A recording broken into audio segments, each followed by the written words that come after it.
Have you thought this through? No way will that work. Are you sure? Is there any money in that? You'll never make any money doing that. How are you going to pay the mortgage? Just get a job. You're going to try to settle that? Why can't you be normal like everybody else? All right. Were your parents morons too? The savvy entrepreneur to the rescue. Congratulations. That really turned out well. That's a really good job. I'm getting ready. I'm surprised. You know, I wish I thought of that. I never thought anyone would. How did you do that? I'm so glad you're pursuing your dreams. I wish I had the courage to follow my dreams. Hey there, everybody. Good morning and welcome to the Savvy Entrepreneur Show. I'm your host, Doris Nagel, and I'm a crazy entrepreneur. If you're a small business person or you're thinking about starting a business, this show is for you. I've had several businesses over the last 30 years, and I have made a lot of mistakes. So my goal is really to share the mistakes that I've made, bring guests on the show who are willing to share their stories to help you not make some of the same mistakes that I've made and that my guests have made. And it's also the goal of the show is really to inspire. It's often kind of lonely out there, and it's hard to know sometimes when you're starting a business or you're hitting some roadblocks. It's hard to know, what the best answer is. I think you'll see that every single one of them faced issues and fought through them, and hopefully that will inspire you as well. This week, my guest joining me all the way from Columbus, Ohio, is Lisa Brown. She's a fellow traveler like me in that she also has a show focused on helping entrepreneurs, although her angle is a little bit different than mine, and you'll learn about that on the show. Her show and platform is called Side Hustle Saturday, and she says it was created out of her passion for entrepreneurship and community. She wanted to create a platform where like-minded minority business owners, side hustlers, and anyone thinking about starting their own business could share, educate, and encourage fellow entrepreneurs. Now, Lisa is a digital marketer by training. She says she has 10 years in the digital marketing field, as well as event planning, small business counseling, and I have not had enough coffee this morning. Philanthropy work. And she says she's always had a knack for connecting and counseling people, personal or business. Her key talent is networking. And she's living proof of that. She's in Columbus. I'm in Chicago. We never met before, but through her networking, we now are connected. And so we're going to talk with Lisa about her journey and how she got started with Side Hustle Saturday, some of the things she's learned along the way, some of the hard lessons, and maybe for some of you, you'll learn some fun things because we're going to talk really about the whole business of podcasting and live casting and radio shows, and maybe a few tips. Some of you out there who might be thinking about doing the same thing or have been wondering about it, maybe you'll pick up some tips along the way. So anyway, with that introduction, Lisa, thanks so much for joining the show this morning. Welcome to the Savvy. Thanks for having me. Absolutely. Thanks for having me. I really appreciate it. I'm so excited. Yeah, me too. I can't tell you, it's so nice to meet somebody that you've never met before, but you have really a lot in common with. I think we both have had some past entrepreneurial experience, and maybe not everything's gone quite as well as we might originally have hoped. So we share that, but then I think it's kind of unique to take that experience and turn it into a media platform. Yes, where you absolutely. want to share and help other entrepreneurs. So, I mean, you and I are on parallel journeys. We're on a little slightly different paths, but boy, oh boy, we have a lot in common in terms of what motivates us and what drives us to do this every week. So talk a little bit about your show. What is it about, and who's the intended audience?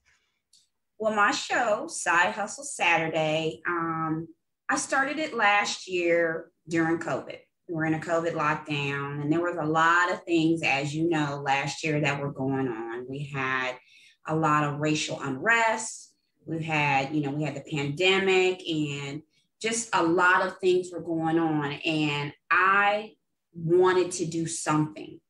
I wanted to do something to give back. The restaurants were suffering, small businesses were suffering, and I wanted to find a way where I could contribute to give back. How could I help? How could I be part of the mission? What can I do? So I had to tap into myself, with a lot of people, kind of struggle with or don't know where to start. And so I started with some of the things that what I'm passionate about. I love to network. I was an entrepreneur. I had a business. I like to meet new people. So how can I take those things and morph them into something?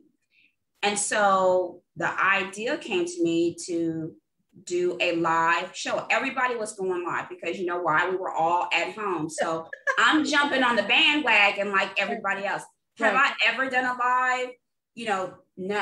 And I can touch on that experience, but I've never done live. I've never done Instagram live. So I was just jumping in and I was going to build it on the way up.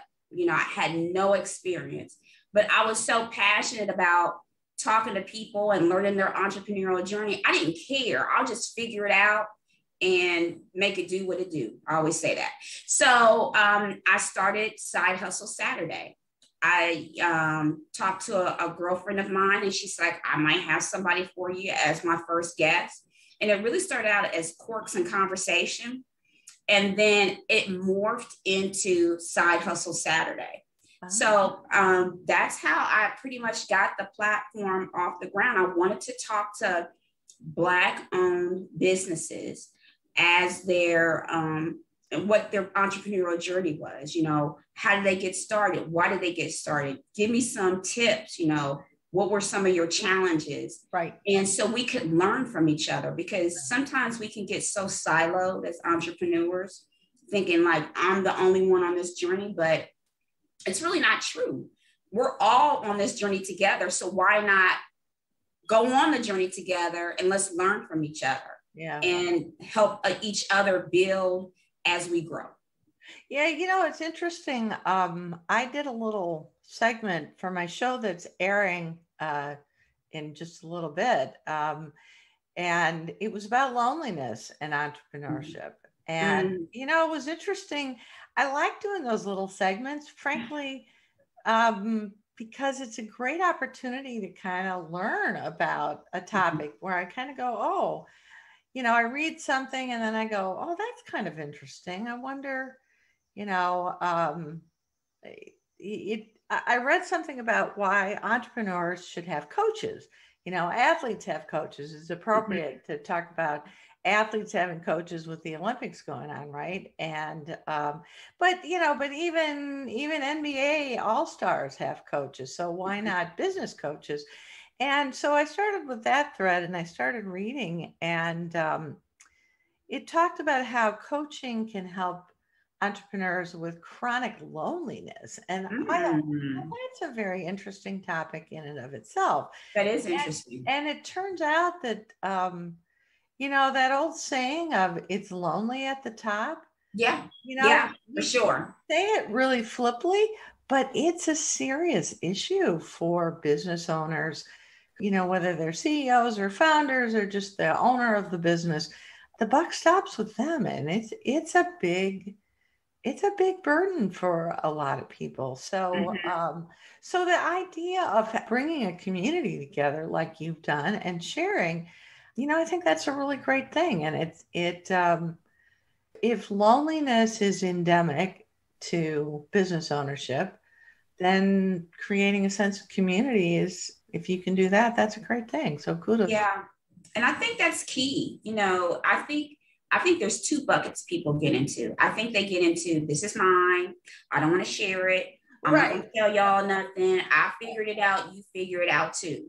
as they're being lonely building their business, right? And then there are people. You should be lonely too. All right, you be lonely too, right? Exactly. So, and then there are people that are community. They are the villagers. Right. You know, they are, hey, listen, this is what I did.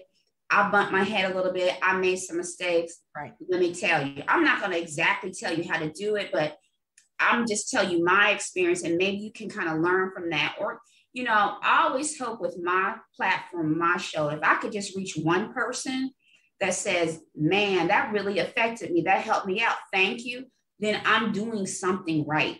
That's how I feel too. Totally agree with you. Yeah. You know, it's interesting that you say that, because one of the questions I was going to ask you is how you find guests for your show.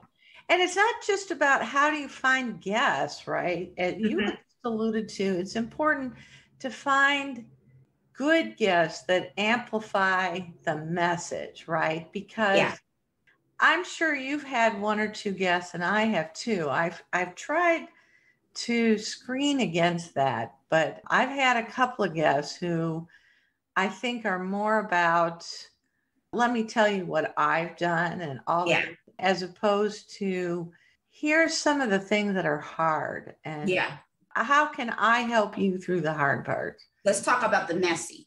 Let's talk about the messy, and let me tell you what happened to me. Right.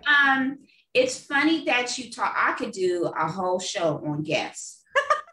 You know, as long as we tell all those guests that we've had, don't listen. It is not glamorous, y'all. So whoever's listening to this, like, oh, she's got so and so. It is not a glamorous road to find a guest. I totally agree with that. Guests will ghost you. Oh, yes. Yeah. And not just they don't answer your email, guests will not even show up to the day of the interview. I'm fortunate. I have never had that happen. And I say never, but you know, because every time I say it, I've seen it all, something happens that I haven't seen. And I'm sure I'm going to have one of those at some point. Yeah. I can tell the real deal people that really want to share, because when I was starting out, I started out on Facebook and Instagram. Okay. And I started out at 0 followers. And then it would grow, you tell your family and friends, hey, follow me to at least look like you're doing something out there, right? You're not just some sort of spam account. Yeah, so the algorithms think you're doing something. Right, at least I'm doing something out here. I'm not sort of some spam account. So, and then when you reach out to people, they're looky-loos. They look, how many followers does she have? Because that's just our mentality on social media. Right. Or on Facebook. But I can tell the real deal people when A, it didn't matter how many followers I had. And B, when I told them my story, they were immediately on board. They were like, I love what you're doing. Yes, I'll be a guest on your show. Right. And that's how I can tell those are the entrepreneurs that resonate and that are going to tell the story and that aren't afraid to share the story with the community of Side Hustle Saturday. Yeah. And so how I would find guests is I would look for interesting people. I mean, and I know there are other platforms out there that are doing the same thing I'm doing, and that's good. And I think they're higher level, but I like the people that are on the come up. I like the people that are on the journey that are not so much the multi-billion-dollar business. And that's cool because I'll probably get a couple of those people that are like, let me tell you what happened to me. And yes, I want to share. I want to get the people that other entrepreneurs and side hustlers can relate to. Like, I'm in that same boat too. Right. Yes. And oh, wow. How did they do that? And that they're touchable and they're tangible and they don't mind being reached out to or talked to. Yeah. So I look for people that have an interesting story, that have an interesting journey, and that are out here that I can see that, they're on their social media platforms. They have a website out. They're engaging with their community as well. Right. Because that is, the aha, like, okay, they're trying to build their community too. I need to talk to them. Right. And I will say there are amazing people out there. And Mm-hmm. it's my journey. I'm now almost into my third year. Oh, wow. I know. It's time flies. Mm-hmm. And for the most part, I've been absolutely blessed. But you mentioned that it takes time to find guests. I think that's one thing about podcasting or live Twitter feeds or radio or TV. I think people who aren't in the business, Yeah. and I say the business whether you're making 1 cent or $1 million, but the business of finding good guests and lining them up and preparing for the interviews, organizing everything and the follow-up that you do to say thank you and send them whatever Mm-hmm. recording or whatever other things you might be doing. It's a lot of work. I'm sure you've had this happen to you too, where you find somebody either through word of mouth. I've joined a couple of networking associations and I've tapped into my alumni groups. Mm-hmm. I find guests everywhere, and I do too. And it's funny. It's kind of like lead generation for a business, I guess. Yeah. I find that you have to kind of go to events and talk to people. You have Right. to tap into whatever networks you have, whether it's your church or, Mm-hmm. organizations you volunteer with. But I found guests, people, they're entrepreneurs who, you're in the Chamber of Commerce if you, Yeah. maybe, or, I do some community theater and there were people, 2 or 3 people who were entrepreneurs who were guests from the show from there. I mean, it's an interesting way actually to relook at your existing network because you find that, I don't know about you, but I find there are people that I know a limited slice about them. So, maybe we're in this organization together, or maybe we have kids together in school, or, we're in the same church, or, whatever it is. And then you start asking them about what they do and their entrepreneurial business and would they like to be a guest. And then all of a sudden it's like, I didn't know you had your own business. Cool. That's called networking. Yeah, I mean, it's that is called networking. And that's why that is so key. If you're an entrepreneur, you got to network. Yeah. I'm with you. When I first started the show, I didn't know about how to get a guest. I just knew I was going to get the show. Either. So I tapped into the people that I knew that were on my Facebook, that I used to work with, that I knew had their own business. And those were the first people on my show, and I would just, after I exhausted Facebook, then I joined a couple of digital magazines, Black-owned digital magazines, and I would just read those when I would get emails in, I would see what the article was about. I look at the news. I'm a news hound, so I look at the news, and I'm old school, so I like to look at magazines by hand. I don't like to do the digital thing. And so that helps me find my stories. I'm constantly researching. And now, since I've been out there for a year, people are reaching out to me, which was like, I had to clutch my pearls for a minute. I was like, y'all see me out here? I mean, you see my show? Really? You want to be on my show? They're reaching out to me like, hey, I want to be on your show. And I was like, okay. I know I've started having the same thing, but I think one of the things that's really key, this is not so much for radio show people, because when you have a radio show, you have a commitment, you have a slot, and they are expecting airtime, right, which is good. I think podcasting is actually in some ways more difficult because until you build that audience, it is so easy to say, well, I guess I won't bother this week. Nobody cares. Yeah. But, and you're just echoing what I'm saying too, which is if you're going to start this, you need to be committed for a significant chunk of time, because it takes time to It does. cut through all the noise and the clutter that's out there. And for people to realize you are going to keep showing up every time you say you're going to show up. It just takes a lot of discipline and a lot of faith and a lot of, my guests helped me through. There are times where I'm like, oh, God, that's a lot of work. I don't know. Can I really do it? I don't really want to do that. But then when you have the guests, they pull me through. They do. Yeah. I would say, to piggyback on that, before you even jump into these waters of podcasting and being on live and interviewing guests, you have to be passionate about it. If you're not in it to win it and you're not passionate about it, don't even jump in the water, because you're going to be like, oh, I don't want to do it. And then it's not going to be fun for you. For me, I love this. I mean, I just get excited about, who's going to be next? And now, is it daunting because of it's a lot of work. It's a lot of work, and I need a team now. So I need a visual assistant. I need a team. I need a social media manager, because there's so many other things where I want to take the show, and there are not enough hours in the day. There are not. I was talking to a woman the other day who actually helped find me a guest, and she said, well, I really want to talk to you. I've really been interested in a radio show or a podcast. And I said, well, get prepared for every episode to take you about 2 days a week at least. Yeah.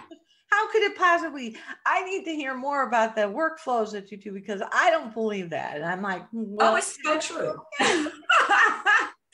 It's so true. And I still work a regular job. Okay. Oh, do you? I still work a 9 to 5. And then when I do my 9 to 5, I do my 5 to midnight when I come home. Well, so you are living the side hustle, Sally. I am the living side hustle as we speak. So I still work, I'm trying to make it so I don't have to work a 9 to 5.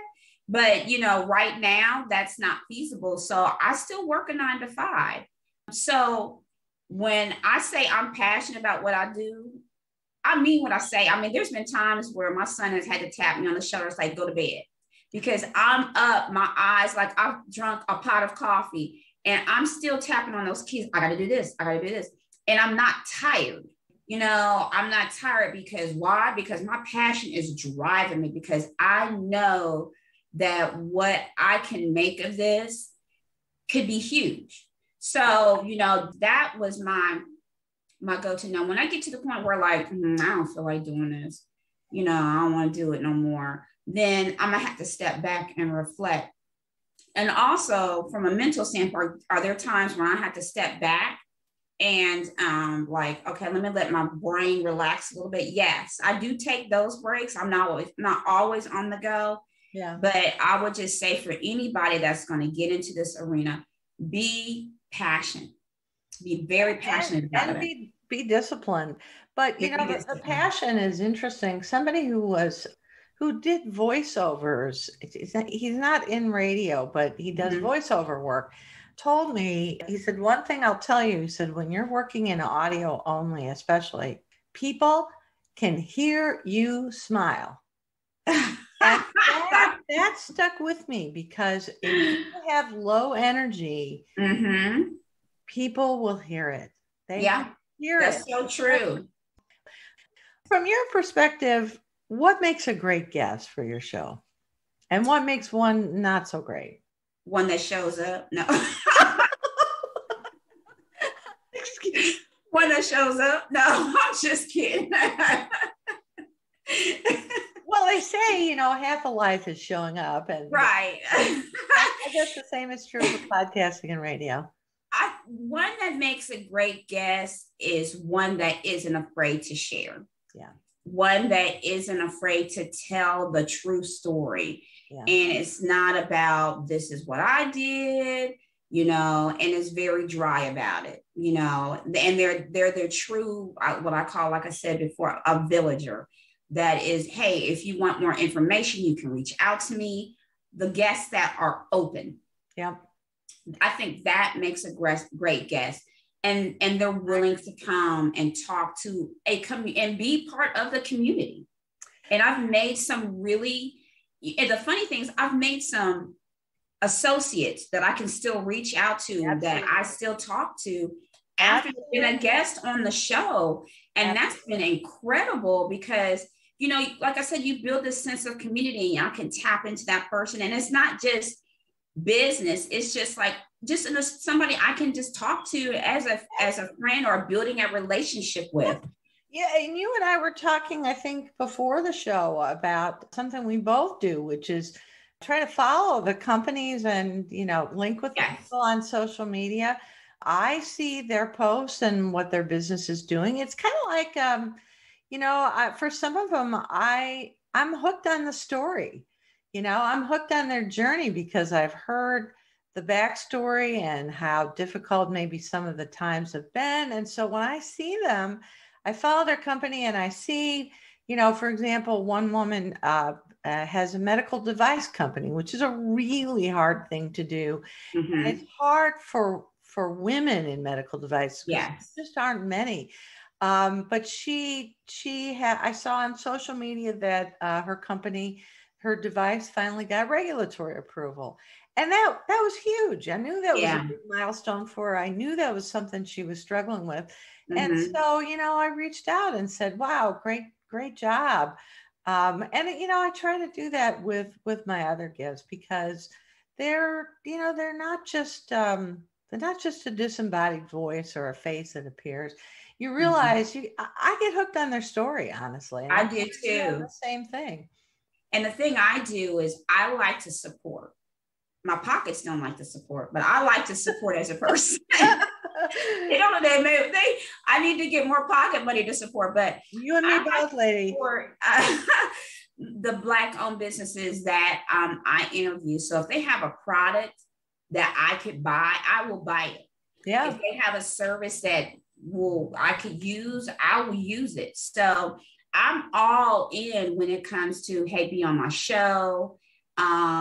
And I'm following you on your Instagram, on your Facebook, on your YouTube, wherever you are, I'm following you and I'm supporting you because why? Because that's what a community does. Yeah, exactly. We support, it's not just, I'm be on my show and, you know, that's it. The one thing that gets me, and I know I don't want to derail, is when I go on somebody's Instagram page and they've got 300,000+ followers or 1.2 million followers, and they're following one person.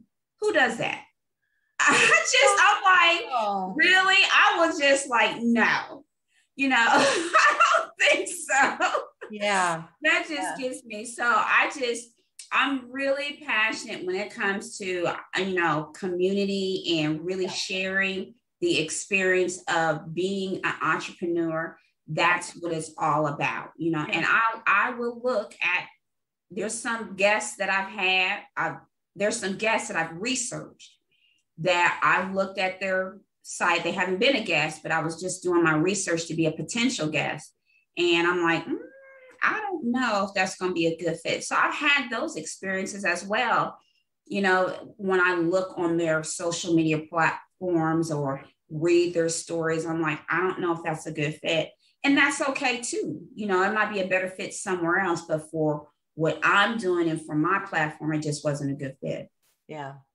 You know, it's interesting. Passion is a really good thing in general, but I think sometimes people's passion gives them a little bit of tunnel vision.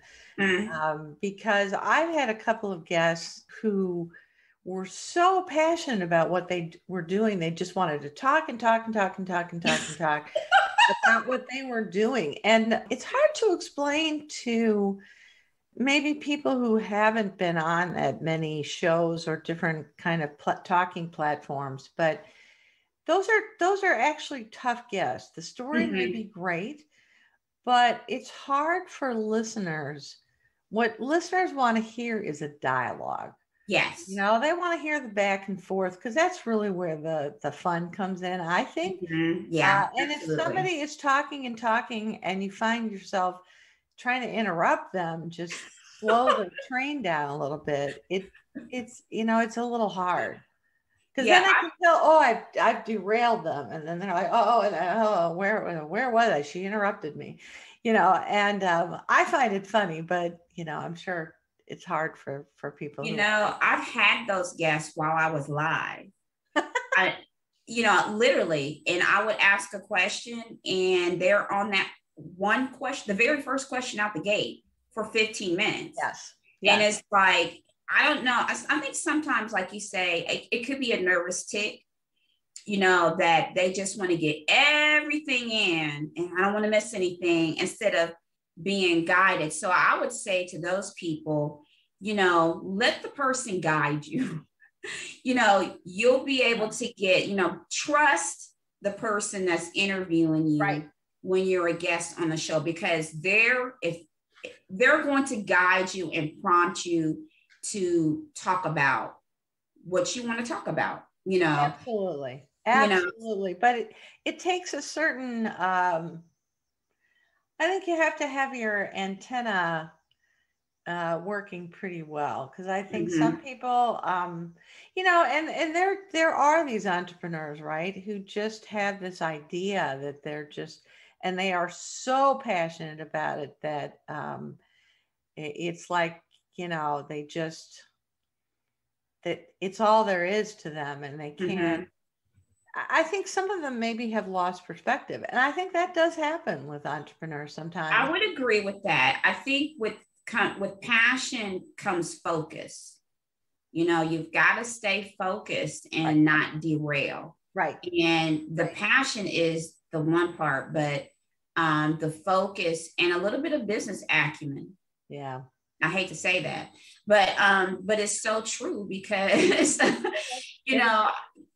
me being in the corporate realm has helped me, be more focused, be more prepared, be more structured, not so much structured in a stuffy sense, but getting the show together, doing the questions, doing the follow-up. It's a gigantic project plan. Yeah, it is a project plan that, you just, and I always say, jump in and build it on the way up. And I'm a true advocate of that.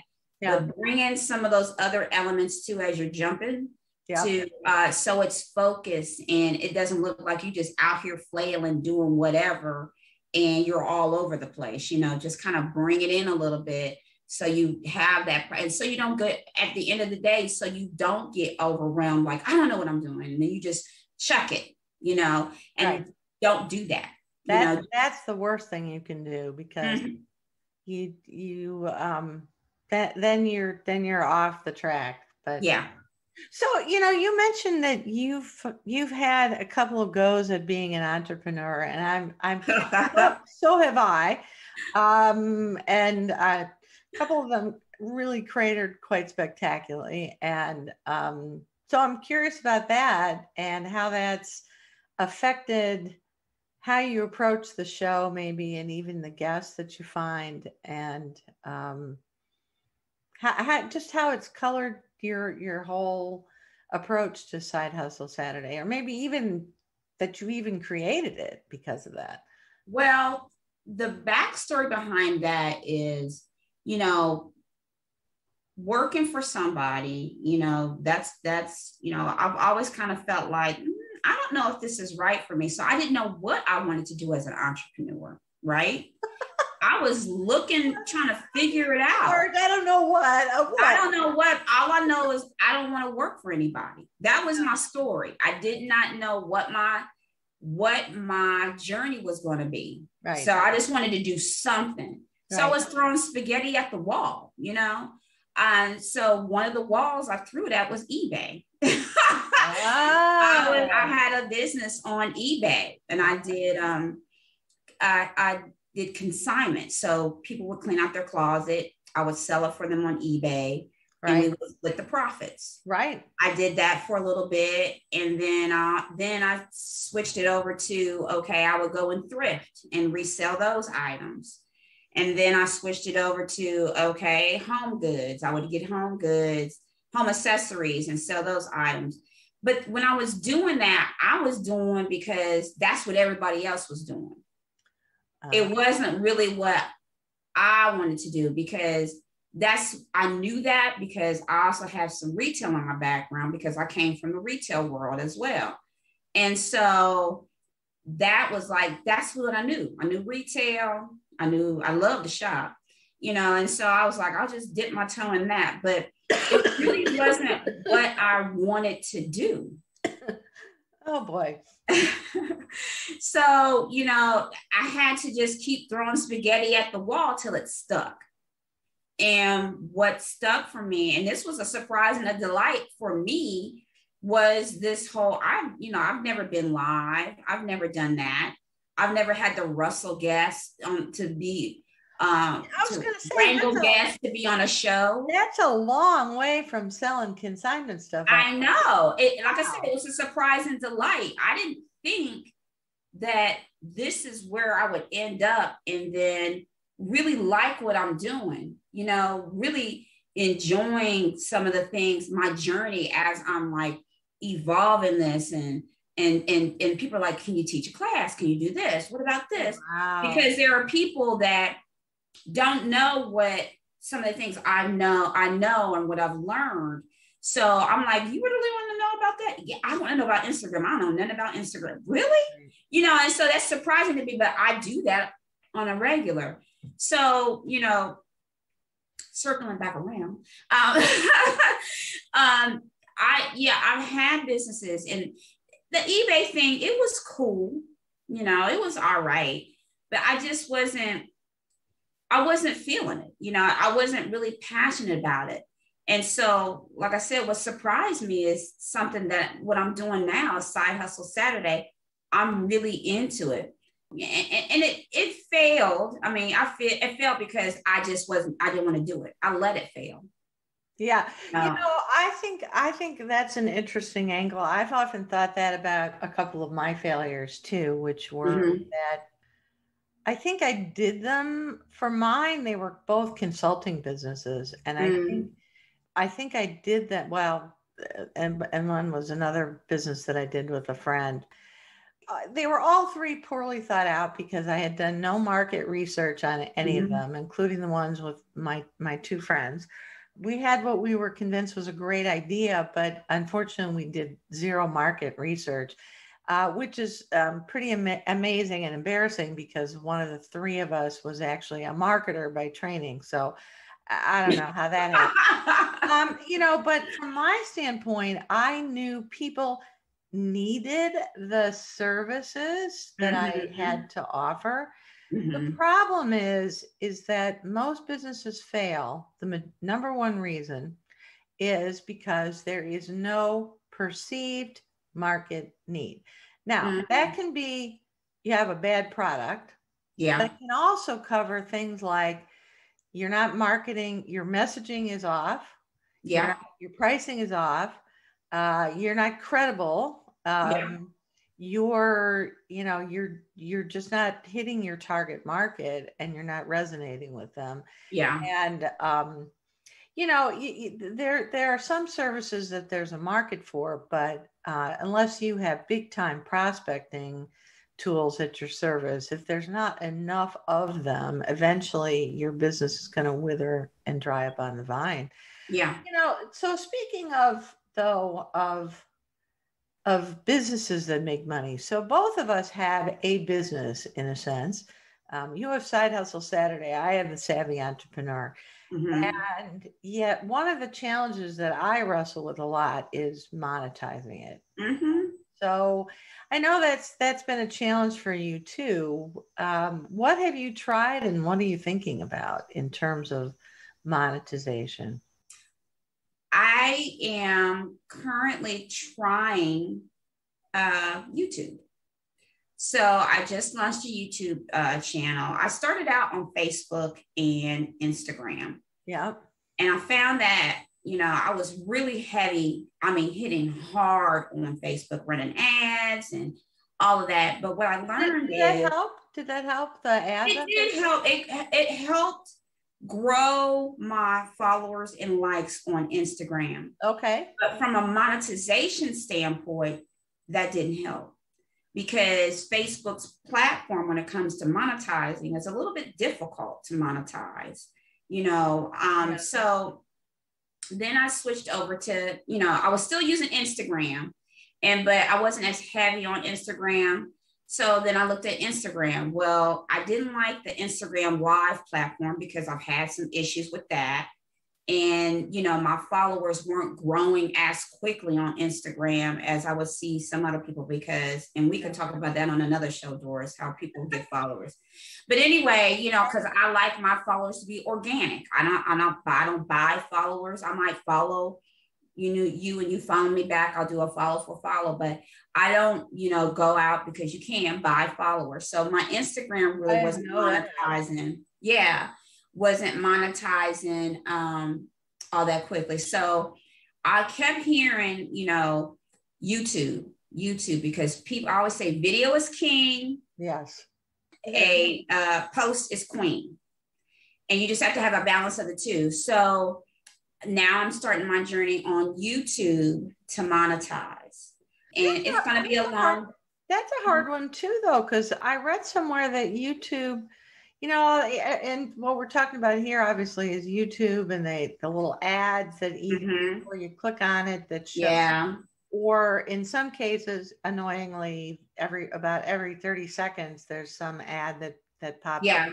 And that's how the creator of the YouTube video in that instance gets a little cut of those ad revenues.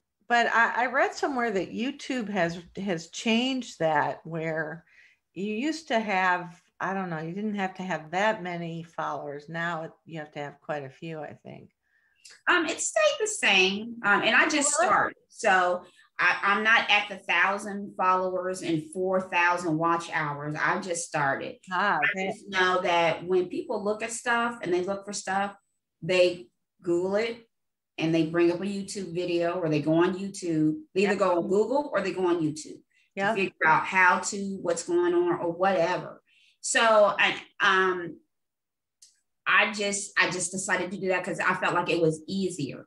Now, there are some other things that I'm going to be working on that's coming down the pipeline that I'm going to start monetizing on, which are ebooks. I'm going to do an ebook. I'm going to start doing classes. Yep. So, to teach what I've learned and what I know to others that, I'm assuming that everybody knows how to do this, but they really don't. And that's the biggest downfall for me, is just assuming that people know how to do it, and they really don't. Some people just struggle, or they have somebody else do it with them, or, they're just having a hard time. And I'm thinking, everybody knows how to do that. So, looking at doing some classes and some one-on-one coaching, looking at people's sites, their websites, and looking at their social media profiles and helping them just do a couple of tweaks and doing some consulting work. So I'm looking at those avenues for monetization. Those are great. Those are great ideas. My first year of Side Hustle Saturday was basically learning. I wasn't out here trying to monetize. Yeah. I was just out here trying to figure it out.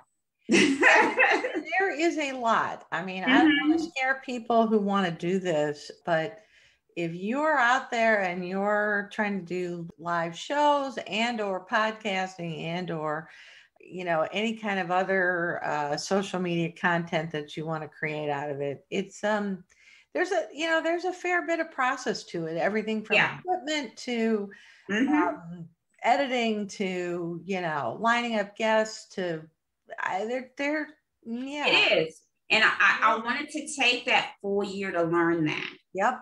And so year 2 is like, okay, I've got that underneath my belt.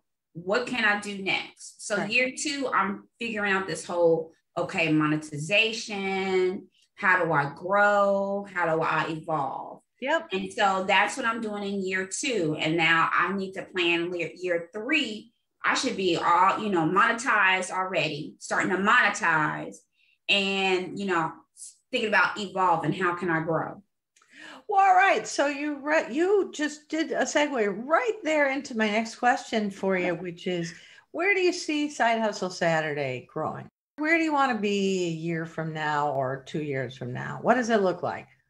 Well, I might give you a little exclusive here, Doris. I might just give you a little. You have the T-shirt going on already. I don't even have it. I got the T-shirt. I got a side hustle, but I didn't have that. But this is new. I'm pretty jealous of that. I got to tell you. This is new tea for your show, Doris. All right. So I have been in discussions with a Black-owned network to have Side Hustle Saturday on TV. So we're talking about putting Side Hustle Saturday on television and bringing that to life that way. So I'm really excited about it. I'm not going to spill the tea too much, but I'm going to give you a little bit of sip on that. So we're working out all the details. I'm working on guests and sponsors and all of that. So that is where Side Hustle Saturday is evolving, is on television. From eBay consignment to TV rock star. Wow. That is awesome. Yeah. So, the time has absolutely flown by. And Lisa, I'm pretty sure we could pretty much yak for, I don't know, probably another hour. About all sorts of stuff and commiserating about this and that and tips and tricks. And every time I talk to you, I learn something new that's you've tried. And so it's just fun to share ideas and what works and what doesn't work. Before we wrap up, I have to ask you to share with folks how they can listen in to Side Hustle Saturday. How do they learn more about you if they want to hear past episodes or catch your next ones? You know, maybe they want to be a guest, and how should they reach out to you to do that? For sure. So if you want to be a guest on Side Hustle Saturday, first you got to show up. No. Don't ghost Lisa. First you show up. Don't ghost me. No, if you want to be a guest on the show, email me at sidehustlemainhustle@gmail.com.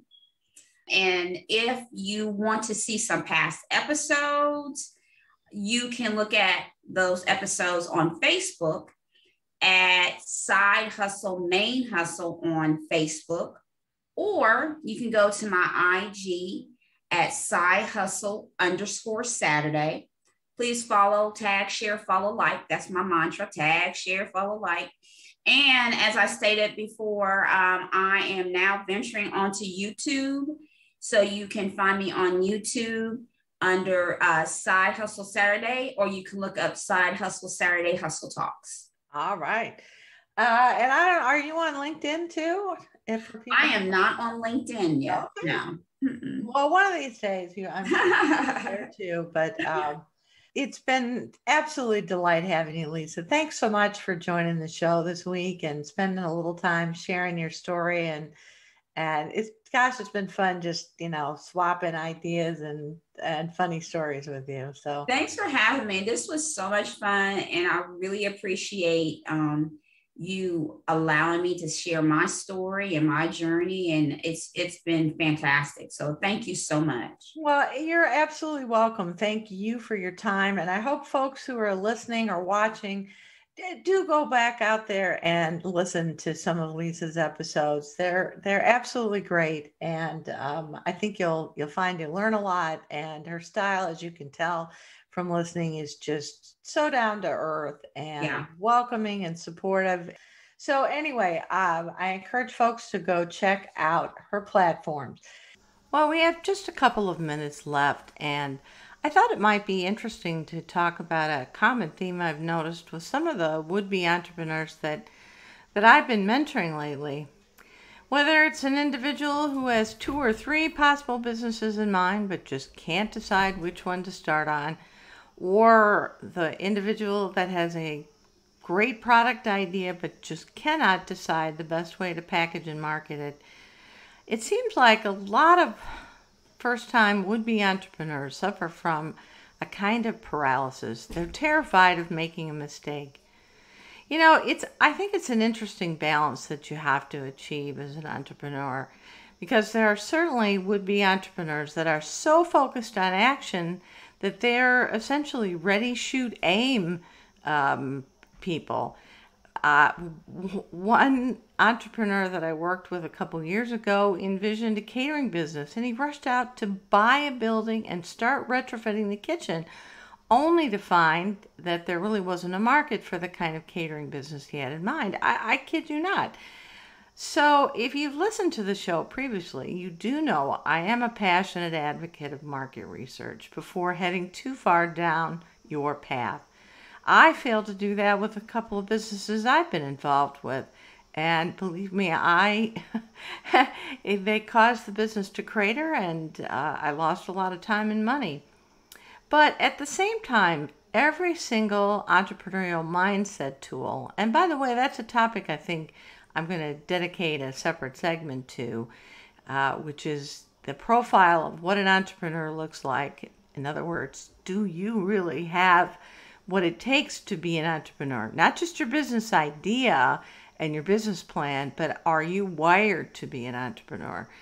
But every single one of them emphasizes action. So there's something called the Network for Teaching Entrepreneurship, and they set out one of the key attributes for successful entrepreneurs as comfort with risk. The University of Arizona's entrepreneurial profile says successful entrepreneurs must be decisive. Others say you have to be willing to take action. Essentially, all of them do. Call it whatever you want, but you do have to just start. Yes, do your market research for sure. Do a simple business plan, but do not noodle too much over it. For those of you who have this issue, I have a good book recommendation for you.